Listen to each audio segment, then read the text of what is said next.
Hey everybody, it's Mr. Herzl. I'm the Social Studies Coordinator at Life Schools, and I'm going to help you understand George Washington's presidency.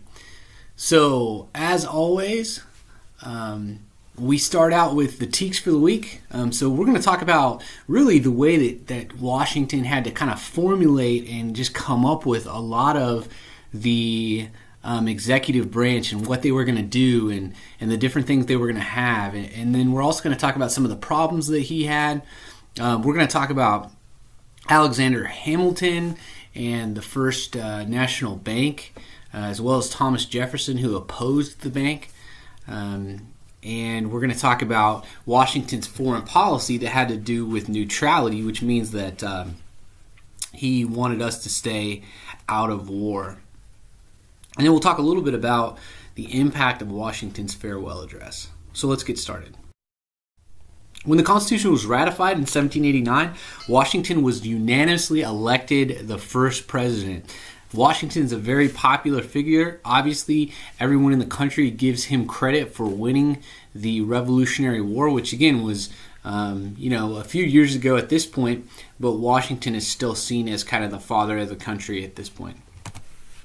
Right. He helped shape the new nation and created precedents for future presidents and leaders. So a precedent is kind of the model for people to go off of. A precedent, if you set a precedent, it means that people can look back at that thing that you did for kind of guidance in the future. So if somebody wants to know how to do it, they would say, well, how did so-and-so do it back then? And that's kind of what we're going to look at for George Washington. George Washington is starting with a very clean slate. Like there's nothing that is telling him what to do other than the Constitution. And the Constitution is very limited in what it tells him what to do. And so he has to kind of figure out what the president does. He has to figure out, should I have a cabinet? Should I, what should I do as president? And who should I have around me that helps me do those things? All right, so during his first term, President Washington focused on domestic issues that would shape the new nation. Remember, domestic means here in the United States. If we said foreign, that would mean in another country. So usually it's either domestic or foreign. And so remember, again, foreign is in another country, domestic is here at home. But he worked on domestic issues here that would shape the United States of America. So Congress is going to pass the Judiciary Act of 1789, which created federal courts. So it creates a court system that's not just in the states, but it's a federal court system. And so you see that, that's kind of laid out in the Constitution, the way that we're going to have courts, but not how we're going to do it. So we have to have a court system, but the Congress, had to, in Washington, had to sign into law what that was going to look like. And so here's what it looks like. You have the Supreme Court at the top, you have appellate courts, trial courts, and then you have other courts below them. And so what you're going to see is one of the things that we figure out here is that the president is going to have to elect or basically put people into those judgeships. And we still do that today. So the president of the United States will nominate someone to go into the Supreme Court. They nominate somebody to go into those appellate courts. So that's something, again, that's a precedent that we use today to do as well. Congress created the Treasury, the State Department, the War Department, and the Justice Departments. So these are all departments that are needed to run the government. So the Treasury is going to take care of the money. Department of State is going to take care of any kind of foreign interaction that we have with other countries, and so on and so forth. So we needed these organizations to help run the country. And so Washington is going to be given control of those organizations, okay, or those departments. And so, again, it doesn't say that in the Constitution, but Congress had the power to create those different departments, and then they gave that power to the president to basically run those departments, okay? And that, again, that's something we still do today. Washington created his first cabinet. So a cabinet is a group of advisors, and that's also, we still do that today. Our president does. So he basically brought together some of the greatest minds of the time in the United States to advise him on what to do on different different topics. Okay, and sometimes those advisors or those cabinet members also run departments.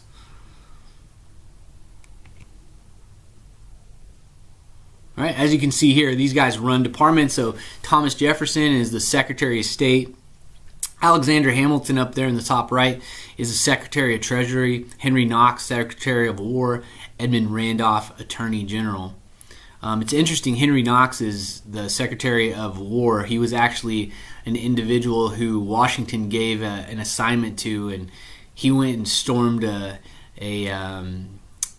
basically a British kind of a castle that was here in the United States, and took a bunch of cannons from them and brought them back to Washington. And anyway, he got a kind of a famous name for being successful in war, and so he's given that, or at least organizing different things for war. So Washington gives him that post.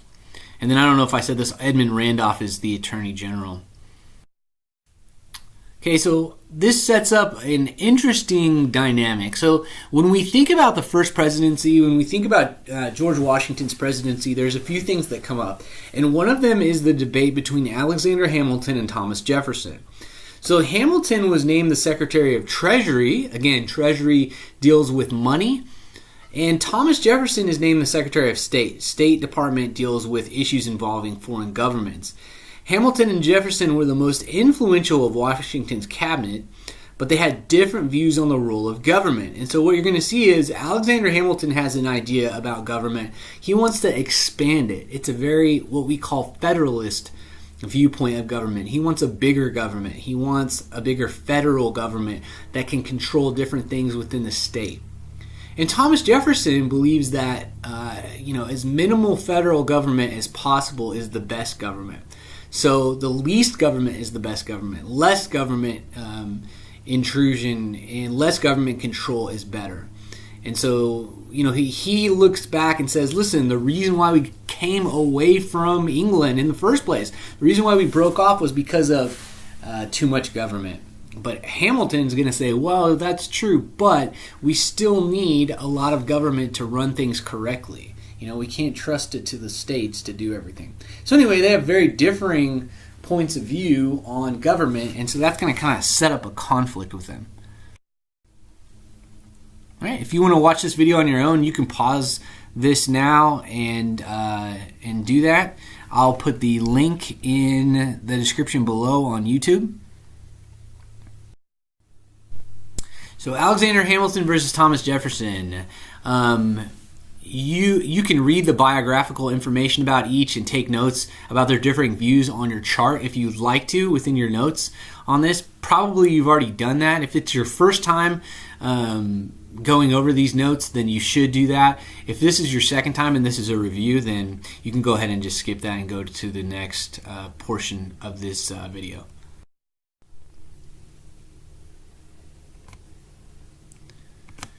So Alexander Hamilton says, again, the national government needs to be stronger than the states. Okay, he's one of the main people who pushes the new Constitution. Alexander Hamilton, as you'll remember, was one of the Federalists that wrote the Federalist Papers. He did not want a Bill of Rights. He didn't think we needed one. He thought the Constitution was good on its own. He didn't want the states to have any more rights. He didn't want the people to basically have any more rights. He wanted the federal government to have more control. Okay. He did believe in individual rights, obviously. That was a big deal to him, as it was to all the Founding Fathers. But he believed that the government needed to be stronger to protect those rights of the people.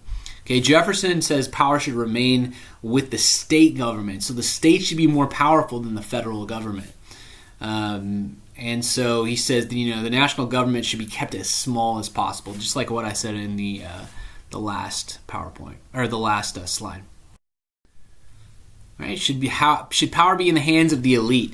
Hamilton believes that people are motivated by self-interest. Power should be in the hands of the elite. So he believes it's a good thing to have the power in the hands of the elite.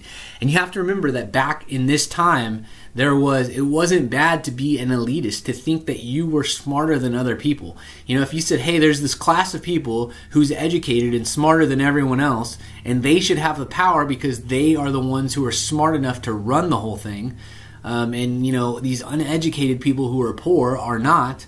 That wasn't like you wouldn't get booed off the stage if you said that back during this time. They really believed those kind of things. And so Hamilton is one of those people who believes that this group of people who is the smartest and who has the most money, obviously they have the most money because they are the smartest, and they should be able to run the government, and they should have the most power.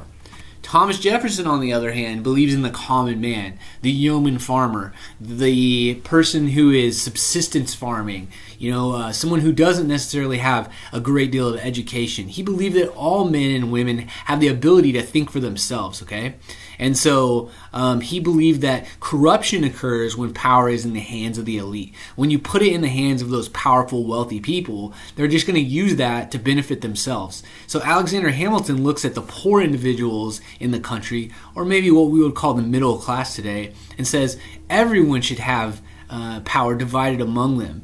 And the only way to have that is to put the power closer to the individual. I always say this: the closer government is to your doorstep, the more control you have over it. If I wanted to control or change a law that was about to be voted on, or a congressman's vote, or whatever, it would be very difficult for me to go to Washington, D.C. and do that. I have very little influence in that process. But if I wanted to change something that was happening in my city, I could go down to the city hall. I could go while the city council's meeting, and I could have a law. I could even talk and voice into that, and speak into that process. So the closer government is to your doorstep, the better. And that is what Thomas Jefferson believes, okay? The further government becomes away from you, when it becomes in the hands of the elite, then we have a problem. And that's going to just cause the same thing that happened with England, and the reason why we had to break off from England. Right? What political party did he form, and what were the core ideals of the party? Alexander Hamilton is the Federalist Party. So it's easy to remember. Hamilton's one of the authors of the Federalist Papers, and so he's going to be a part of the Federalist Party. Again, they believe in those same things: strong central government, fewer states' rights. Thomas Jefferson, on the other hand, is going to found the Democratic Republican Party, limited national government with more rights reserved to the states. So it's really important, and if anyone asks you, why is the Alexander Hamilton and Thomas Jefferson argument important, and they are going to argue about the first national bank, but if anybody asks you why that's important, it's important because it created the first national parties in the United States. So the first time we ever had a two-party system was after this argument, okay? After this disagreement between these two individuals in Washington's cabinet. Prior to that, there are no political parties. The Constitution of the United States is not written with any kind of party system in mind, okay? And this is the first time that we have a party system. Right. What should be the focus of the American economy? Hamilton: the government should promote banking and the growth of American industry so the United States does not have to rely on Britain. Thomas Jefferson: the government should promote an economy of self-sufficient farmers who do not need a powerful national government. So Hamilton, on the one hand, says, listen, we need a federal bank, and this is what the whole argument's going to be about. He says we need a federal bank. We need a bank that is the Bank of America, that we can take and lend money to people within the United States that can then use that money to build businesses and grow the economy. Okay? Seems pretty reasonable. Thomas Jefferson, on the other hand, looks at that and says, if the United States of America is lending money to people, they're basically enslaving those individuals and making them debtors to America. And that's not a good thing in Jefferson's mind. What Jefferson would rather do is have each individual own their own piece of land and farm that land, okay? He thought that was the highest concept of freedom, is to own your own land, farm your own land, be self-sufficient. In other words, not relying on anyone else, but being able to provide all of your needs just by the small farm that you own. So he's going to be very much against the First National Bank.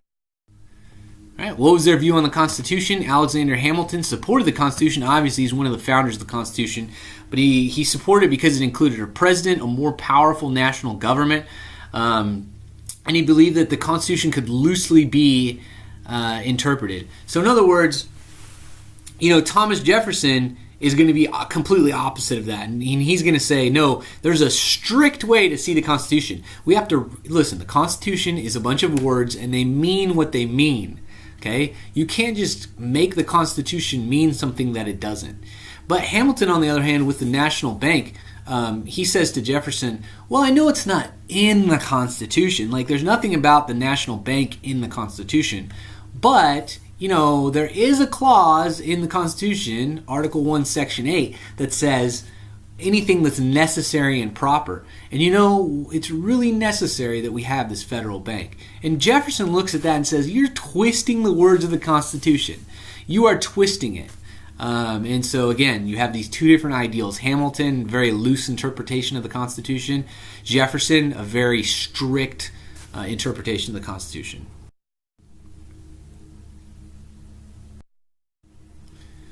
All right. Again, if this is your first time doing this, you can go ahead and fill that out. But if this is just a review, then you don't have to worry about it.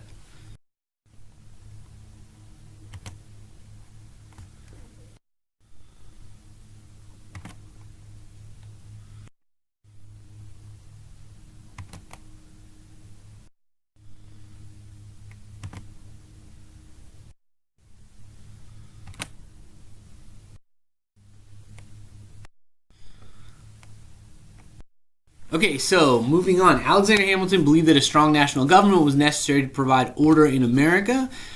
He wanted to build a strong economy focused on industry so America could be self-sufficient. So again, that's a very different ideal. And you can almost see the beginning of the Civil War in these two points of view. Industrial versus farmer. Now, Thomas Jefferson, although he owned slaves, he was actually anti-slave, if that makes any sense. Historians still try to figure that out. But he wrote a lot against slavery. He wanted to actually put a clause in the Declaration of Independence that was saying slavery was very negative. He didn't like slavery. He inherited his slaves. He saw it as a problem because now his slaves, he felt like he couldn't free them because they didn't have any skill set, and so he didn't know what to do with them so that they would still have a level of living that he was providing them. He thought that slavery came because of England, and England brought slavery to them because of their colonization and things like that. But anyway, he wrote the Northwest Ordinance much later that outlawed slavery in the Northwest Territory. But so he's got this kind of conflicting view. But nonetheless, Thomas Jefferson is from Virginia, and Virginia is a farming area. And Thomas Jefferson is a farmer at heart, okay? He's kind of we call it a Renaissance man. He does a little bit of everything. But Thomas Jefferson is a farmer. And so Thomas Jefferson sees farming as the way to an ideal society where everyone individually owns their property and can farm it and provide for themselves. Alexander Hamilton sees the opposite. He sees an economy based on industry as the most important. So the more money that the government can lend to people to create factories and all kinds of ways to manufacture things, the better. All right. So two very different opposing viewpoints. Right? He believed that the Constitution should be loosely interpreted, which is what we just talked about. Thomas Jefferson believed that political power should remain within the states. Again, the closer it is to your house, the better. He wanted the economy to remain focused on farming and the government to protect farmers, which we just talked about. And he believed the Constitution be strictly interpreted. Okay, you shouldn't make the Constitution say something that it doesn't. It's words, they mean things, and everybody knows what they mean, and that's what it means. I mean, there's no you're not reading between the lines with the Constitution. It says what it says. Right? Among their biggest disagreements was over Hamilton's financial plan. Again, he's the Treasury Secretary, Hamilton is, and so although he is the Treasury Secretary, and Thomas Jefferson is, in charge of the State Department, Secretary of State, Thomas Jefferson is going to be able to speak into and have a opinion about Hamilton's financial plan because he's an advisor to the president. He's a part of that cabinet. So Washington would bring them together and talk about things. And so they have this big disagreement right in front of George Washington. And so Hamilton's going to propose a financial plan that would guide the future of the U.S. economy. Hamilton proposed funding and assumption of all state debts incurred during the Revolutionary War. So he said, listen, we can take on the debts of all of the states during the American Revolution. Problem with that is that some of the states had already paid off their debt, but that's kind of another conversation. I mean, it's the same conversation, but we'll get to that in a second. So he wanted to basically take on the debt. By taking the state debts, the U.S. government could force the states to work together. Right? By repaying all the debts, the U.S. would gain foreign credit. So his idea was we have to be able to borrow money from foreign countries. We have to be able to take that money and lend it out to our own people to grow our economy. Okay? And the only way that we're going to be able to borrow money, it's like your parents, or maybe this will be like you. When you get out into college, you won't have any credit established. So if you were like, hey, I want to buy a car, if you go to the car dealership and you're like, well, I want to make payments on it, I want to take a loan out, they would say, well, you can't do that because we don't know if we can trust you to pay it back. You have no record of paying anything back. Like, we don't have anything that shows that you've done anything like that. And so it's important, what you'll do is, or what most people do is they take out a credit card and they, a small credit card, and, they pay on the credit card and pay it off. And that proves, it builds credit. It builds a reputation that you have that you can pay things off on time. And it's the same thing here. As a new country, we didn't have any reputation that we would pay anything back. So Hamilton says the only way that we can get that is if we borrow, or if we take on this debt from the states. Okay? And so he says we should take it on, and then we should get money. Okay, we should borrow money from foreign countries and then distribute it in the United States for industrial growth. All right, Congress of Washington approved Hamilton's plan for funding and assumption. So Hamilton's going to win. We're going to have a federal bank.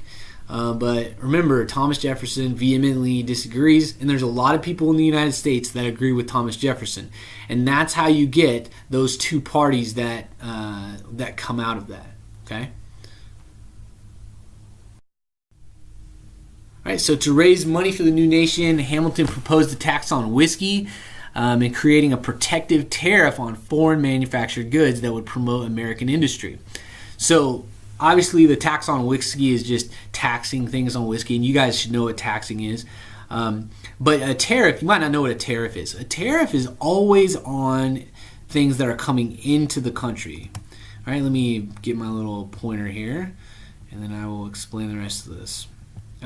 Okay, so if things are coming from England over here, or wherever, it doesn't matter, and they're coming in, okay, sometimes they come in and they can be sold at a lower cost, like say $3, than it costs for American $4.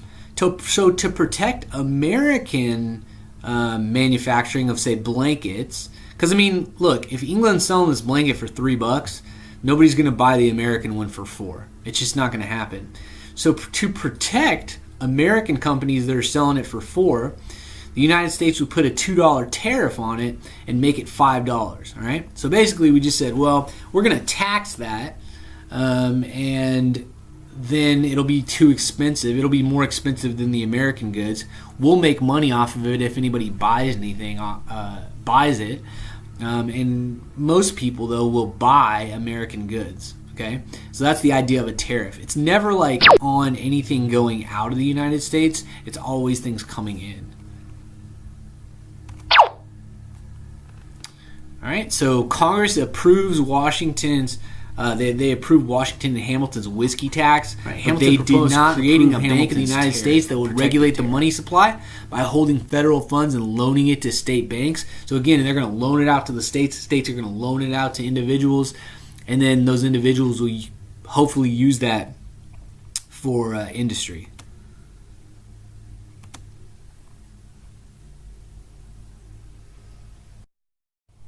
Right, Jefferson argued that the Bank of the United States was unconstitutional and gave too much power to bankers in cities.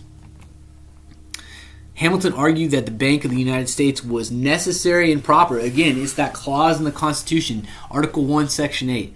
It's basically like all the things that the Congress does right now that are completely out of bounds. Like, if you read the Constitution and you didn't know anything about the United States, and then you went and looked at what Congress does right now, you'd go, hey, there's a lot of stuff Congress does that's not in the Constitution.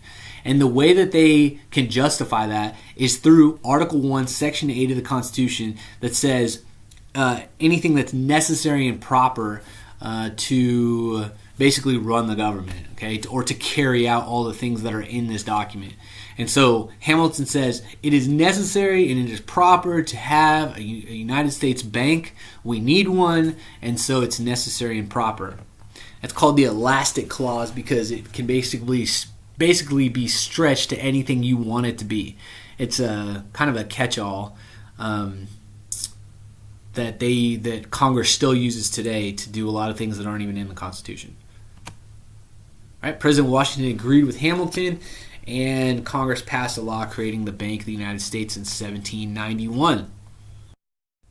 All right, disagreement between Hamilton and Jefferson led to the formation of America's first political parties. Again, what is the most important thing about the disagreement between Jefferson and Hamilton?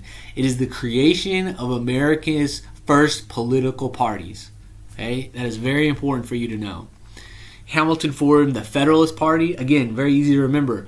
Hamilton wrote the Federalist Papers, or he was one of the authors. Okay, remember the authors are Hamilton, Madison, and Jay.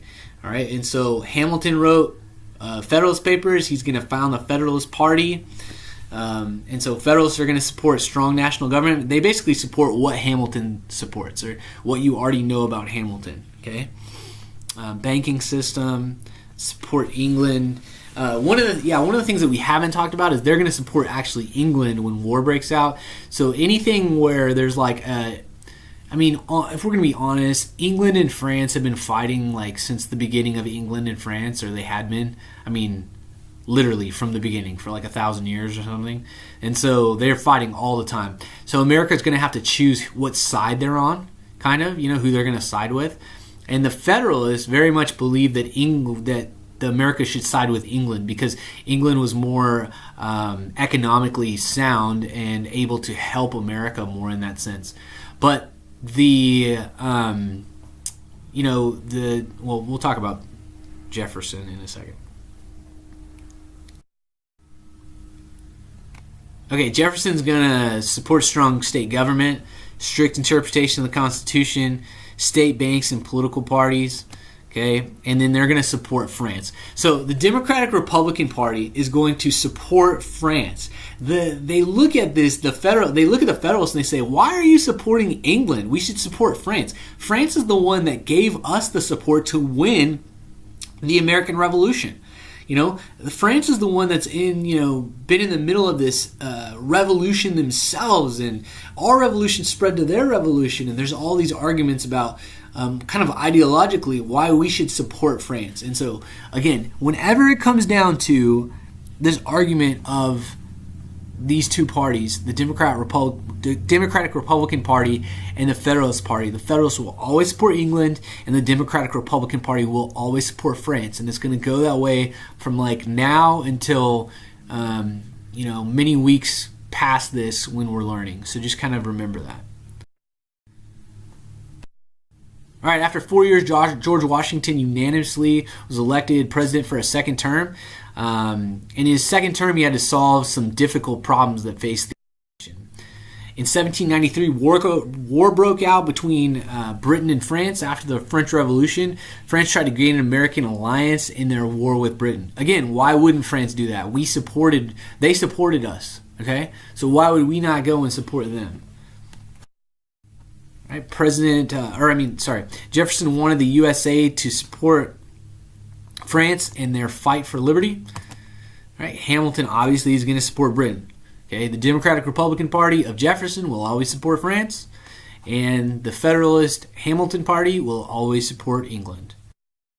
In 1793, Washington made an important foreign policy speech which claimed neutrality. So he has these two people in his cabinet that are arguing, hey, we should support France because France helped us out, and France is, France is more aligned with our ideals with freedom. And you have this other guy in your cabinet, Hamilton, who says we should support England because England can help us financially and economically, right? And Washington says, no, I'm making my own decision. We're going to be in the middle, okay? We're not going to choose sides. We're too young of a nation. We can't support a war, and so we're not going to pick sides, right? So he said we're too young to be involved. And American politicians remained neutral in European affairs from 1793 to 1898. Right? In 1794, Washington faced another crisis, the Whiskey Rebellion. Remember that whiskey tax that we talked about? The whiskey tax that Hamilton thought was such a great idea? Yeah, that didn't go so well. So there's a lot of people in Pennsylvania who saw that as a completely unfair tax. The easiest thing for people to do with their corn, with their wheat, was to distill it and turn it in. Like the easiest way to make money off of that was not to eat it; it was to turn it into liquor. And so that's what a lot of those people depended on to make their living. And so when you put a tax on whiskey, farmers are going to get mad about it. And so there's an uprising called the Whiskey Rebellion that President George Washington actually leads a group of military men down there to put it down. Only American president, while sitting as a president, that led troops into battle. Okay, then Shays' Rebellion broke out in 1787. Weak government under the Articles of Confederation could not stop the rebellion. Basically, Shays' Rebellion there's a lot to it, but Shays' Rebellion was an effort to say that to overthrow the current government, to just do the exact same thing Shay thought it was the Second American Revolution, okay? And so anyway, that's going to be put down as well. When the Whiskey Rebellion began in 1794, President Washington saw the uprising as a threat to safety.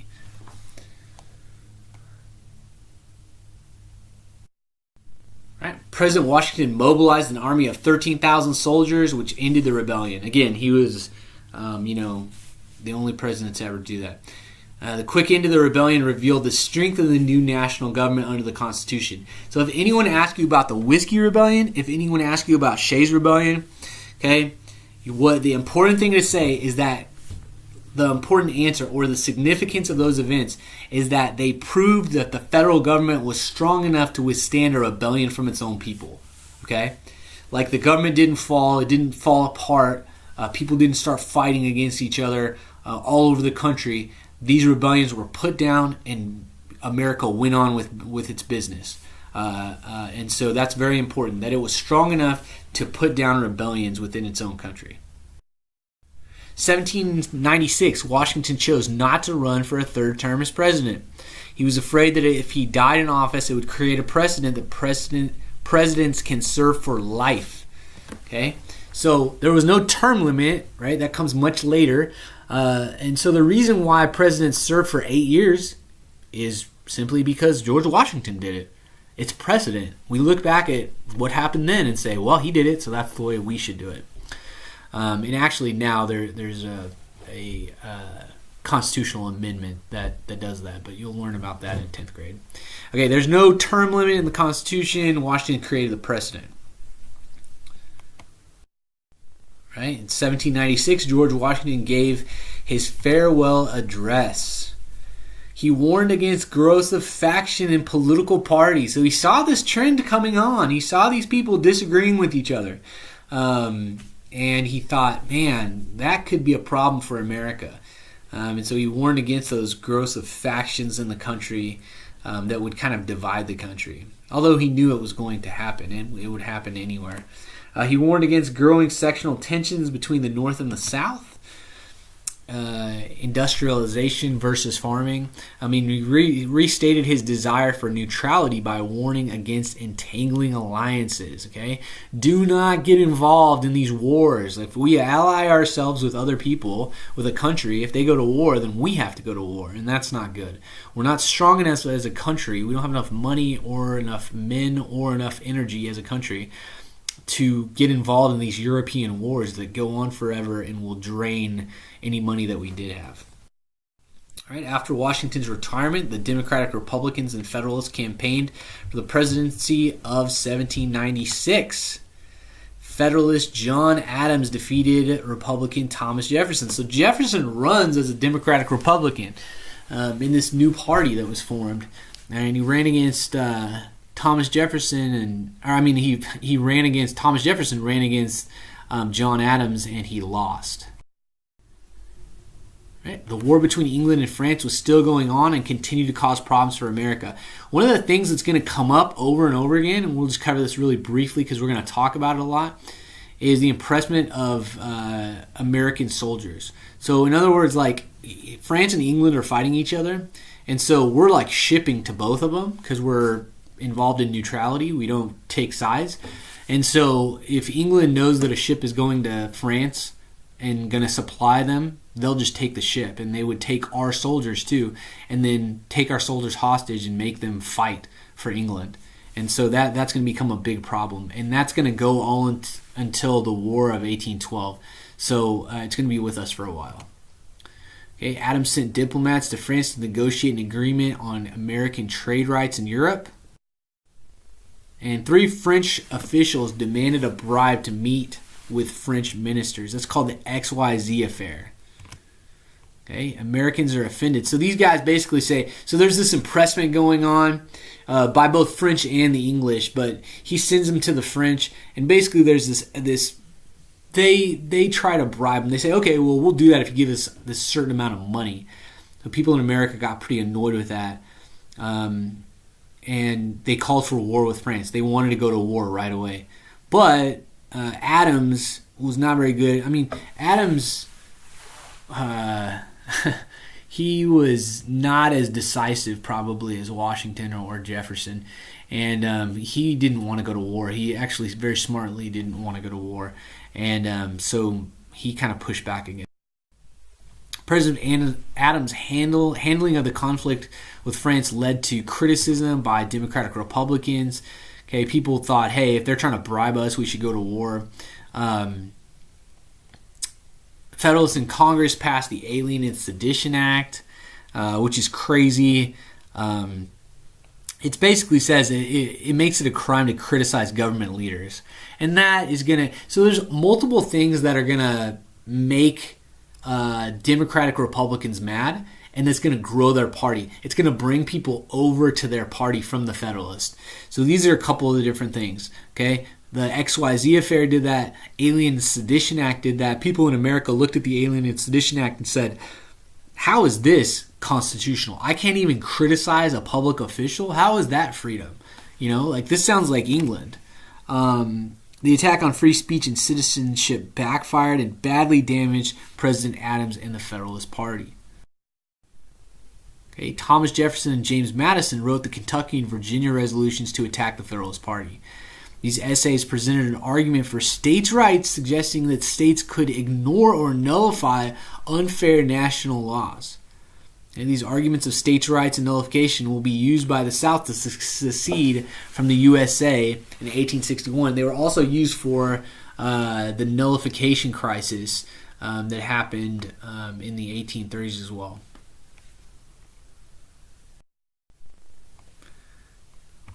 All right, so Adams and his Federalists were unpopular by the election of 1800, and Republican Thomas Jefferson is going to defeat Adams in the election of 1800. Okay, so finally, the Democratic Republicans take the presidency with Thomas Jefferson. The 1800 election marked the first time in U.S. history one political party transferred power to another. Again, this is very important. If someone asks you, what is the significance of the election of 1800? The answer should be, it's the first time power was transferred from one party to another in America. And you may not think that's a big deal, but it is a big deal, because in other countries, if one party has power, okay, they don't transfer it to another party, even if they win the election. They'll rig the election so that they can stay in power, okay?